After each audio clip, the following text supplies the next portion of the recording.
Paulo, como assim Trump sempre consegue o que quer nas negociações? Você está exagerando. É mesmo? Então vejam esse gráfico do Poder 360 que ilustra exatamente isso. O que o Trump queria no caso desses países era principalmente comercial.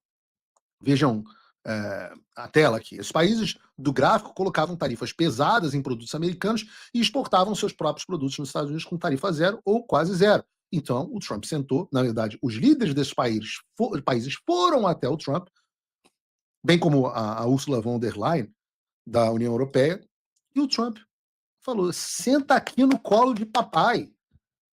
Vamos continuar com essa prática? Meteu 145% de tarifa na China, porque ele meteu uma tarifa na China, a China falou: que ousadia desse cara. Nós somos a China, nós somos a segunda maior economia do mundo, nós vamos colocar a tarifa em você. O Trump foi lá e falou: tá bom, dobro a tarifa que eu coloquei. A China foi lá e falou: tá bom, também vamos aumentar a tarifa do nosso lado. O Trump falou: tá bom, vamos aumentar de novo, 145% de tarifa. Eu já tive fábrica contratada na China, já tive empresa de importação, e os meus colegas ainda do mercado continuam. As fábricas da China começaram a ter que dar férias coletivas. O setor de logística começou a entrar em colapso. E em 3 meses a China ia entrar em estado de fome. Rapidamente o Xi Jinping virou e falou assim: Trumpão, que isso, pô? Isso aí é um mal entendido, pô. Isso aí é por causa da nossa amizade aí. Nunca falei de você. E sentou no colo de papai. Vietnã, 46% de tarifa. O Vietnã ia quebrar. 30% de tarifa na União Europeia, 25% no Japão. E aí vem os analistas da Globo News. Não, Trump vai quebrar a economia mundial. Eu estava vendo um vídeo até do... Oh, meu Deus, como é o nome dele?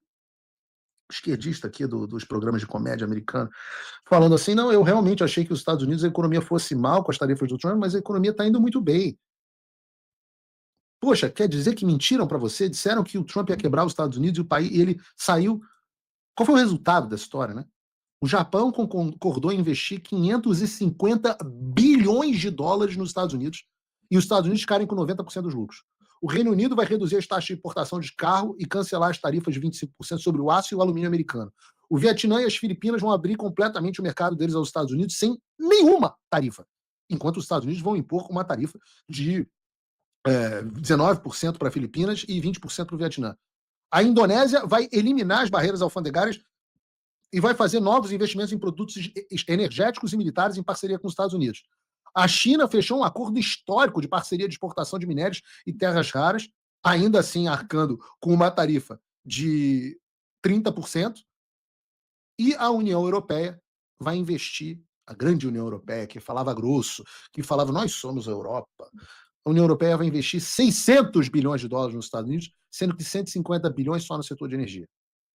E esses acordos foram firmados em caso em que as tarifas foram simplesmente por razões comerciais. Mas nem sempre tarifa é uma questão comercial. Nem sempre. Aliás, se os senadores da comitiva brasileira, os Avengers, tivessem assistido 3 ou 4 episódios do Paulo Figueiredo Show, eles saberiam disso. É por isso que eu peço a você, clica no like, para mais pessoas assistirem o programa, vê se você está inscrito no canal. E eu sempre falo, manda o programa para os seus amigos e para os inimigos. Porque eles saberiam que, por exemplo, a Colômbia do Gustavo Petro se recusou a receber voos de imigrantes ilegais deportados, e a questão não foi comercial. E mesmo assim, tomou uma tarifa na fuça. No caso do Panamá, cujo canal estava sendo tomado pela China, a questão não foi comercial. E mesmo assim, tomaram ameaça de tarifa. Nesses casos, a imposição das tarifas foi para preservação do interesse americano. Ora, mesmo na União Europeia, existe uma discussão a respeito do DSA, que é a lei de censura das redes sociais europeia. E esses países não resolveram essas questões discutindo questões econômicas. A Colômbia resolveu recebendo os voos que se negou a receber, e o Panamá resolveu mandando a China para a PQP e fazendo parcerias com as empresas americanas. Ora, que mundo louco que vocês vivem de achar que é tudo uma questão comercial. É tudo BRICS. Que loucura, o cara escreve uma carta, ele diz o que ele quer na carta, ele nomeia as condições e as pessoas estão tratando de BRICS. Não adianta, o Brasil tentou até não levar a sério enquanto deu, mas não adianta mais fingir que não tem preocupação com as tarifas, não. O discurso da soberania nacional já foi para o espaço. A popularidade que ganha pelo Lula no primeiro momento já foi a zero. E o PT já foi forçado a admitir que as tarifas preocupam e muito o PT para 2026. Não levaram a sério e agora estão chorando. E o desfecho que aconteceu com a Colômbia e o Panamá também vai acontecer no Brasil. O Trump vai conseguir o que ele quer. Mas como os senadores e o governo Lula já viram, as tarifas não serão resolvidas falando em indústria e economia. Vão ser resolvidas tratando do problema que é a perseguição judicial contra Jair Bolsonaro, seus aliados e seus apoiadores. Então, se o governo quer resolver o problema, eu sei que o governo Lula quer a anistia. Eu sei que o governo Lula quer que o Bolsonaro esteja apto. Ele não quer disputar a eleição com o Tarcísio, ele quer disputar com o Bolsonaro. Ótimo! Apoie a anistia. Supremo Tribunal Federal.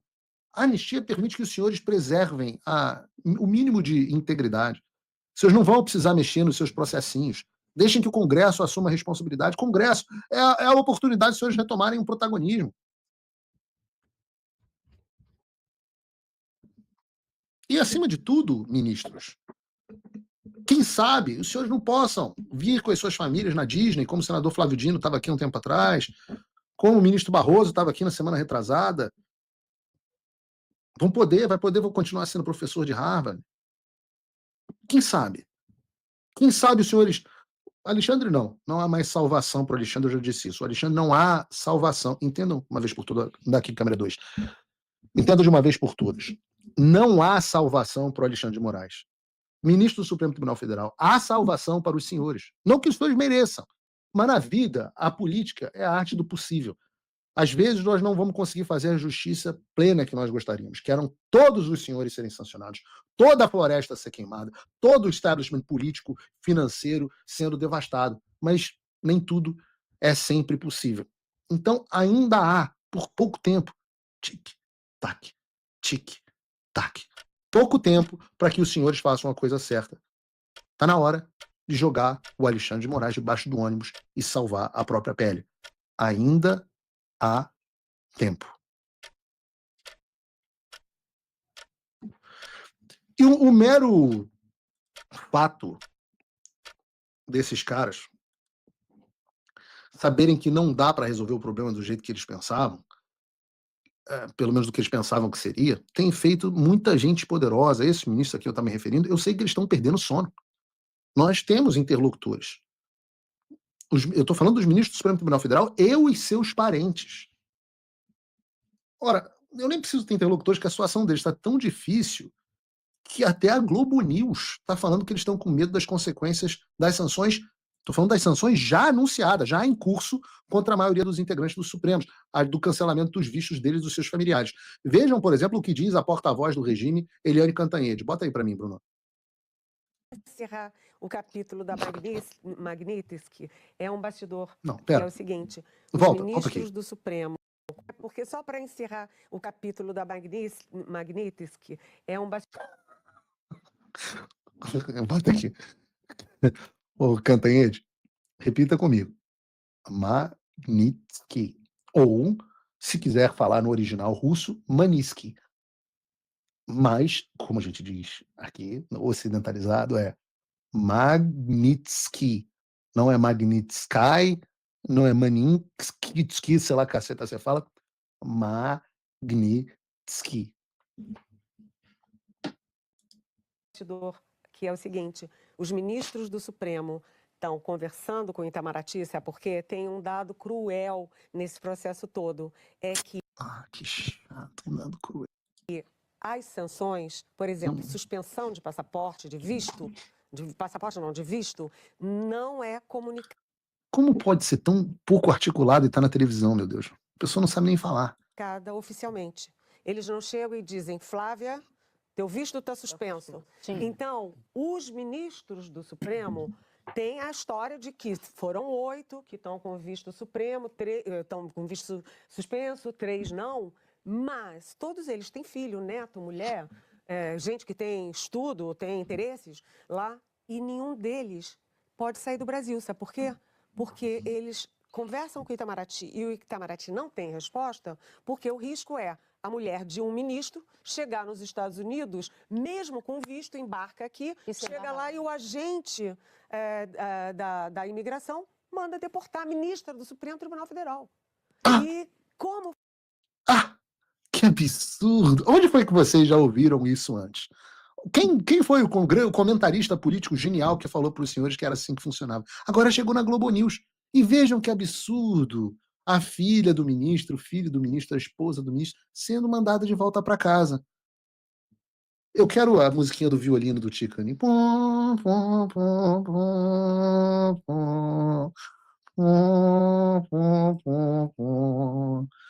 O navio está afundando. Vocês perceberam agora? Fazer isso, porque não tem comunicação oficial. É. Não tem, rapaz. Que chato isso. Eu não, fiz agora uma viagem, voltei semana passada, comigo tá tranquilo, tô entrando de boas nos Estados Unidos. Mas quer dizer que triste, né, Eliane? Mulher, filho de ministro supremo com medo de viajar para os Estados Unidos. Né? Chato. Né? Eu vou ter que lembrar algumas coisas.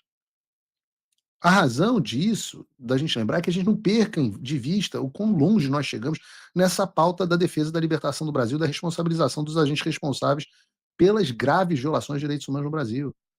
Vejam, há poucos meses atrás, o que dizia Gilmar Mendes sobre os Estados Unidos? Desculpa aqui ter que voltar a isso, mas bota aí de novo para mim, Bruno. Eu quero refrescar a memória das pessoas sobre Gilmar Mendes. Que teve embates com o ministro também, notório ministro Alexandre de Moraes, em relação ao uso da plataforma X, o antigo Twitter. Elon Musk, agora super empoderado com a vitória de Donald Trump, há um temor na corte de que empoderado Musk possa fazer ofensivas contra a corte, mais especificamente contra o ministro Alexandre de Moraes, que foi com quem ele teve embates? Nenhum temor, não. Ninguém acredita nisso. As relações institucionais se fazem de maneira normal, tranquila.